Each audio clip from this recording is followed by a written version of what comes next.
આણંદ શહેરમાં વારંવાર રસ્તાઓની મરામત કરવાની સમસ્યાને કાયમી ઉકેલ આપવા માટે આણંદ મહાનગરપાલિકાએ મહત્વપૂર્ણ નિર્ણય લીધો છે. શહેરના બે મુખ્ય માર્ગો પર નવી પદ્ધતિથી વ્હાઇટ ટોપિંગ રોડ બનાવવાનો નિર્ણય લેવાયો છે, જેથી દર વર્ષે 5 વખત મરામત કરવાની ફરજ ન પડે.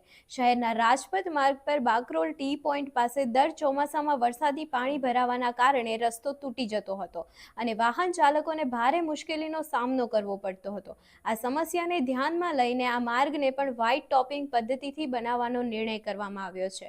આ સાથે જ શહેરની જૂની કલેક્ટર કચેરી તરફ જતા માર્ગ પર વ્હાઇટ ટોપિંગ રોડની કામગીરી પૂરજોશમાં ચાલી રહી છે. મનપા દ્વારા મળેલી માહિતી મુજબ કચેરીવાળા માર્ગનું લગભગ 70% કામ પૂર્ણ થઈ ગયું છે.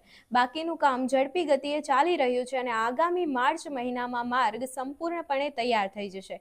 ત્યારબાદ આ માર્ગને શહેરની જનતા માટે ખુલ્લો મૂકવામાં આવશે. વ્હાઇટ ટોપિંગ પદ્ધતિથી બનેલા રોડ ચોમાસામાં ધોવાઈ જતા નથી, તેમજ ખાડા પડવાની સમસ્યા પણ નાબૂદ થાય છે, જેના કારણે રસ્તાની આયુષ્ય લાંબુ રહે છે અને જાળવણી ખર્ચમાં પણ ઘટાડો થાય છે. મનપાના આ નિર્ણયથી શહેરના વાહન ચાલકો અને નાગરિકોમાં સંતોષની લાગણી જોવા મળી રહી છે. આણંદ શહેરમાં આધુનિક અને ટકાઉ ઇન્ફ્રાસ્ટ્રક્ચર વિકસાવવાની દિશામાં આણંદ મહાનગરપાલિકાનો આ પ્રયાસ મહત્વપૂર્ણ પગલું ગણાઈ રહ્યું છે.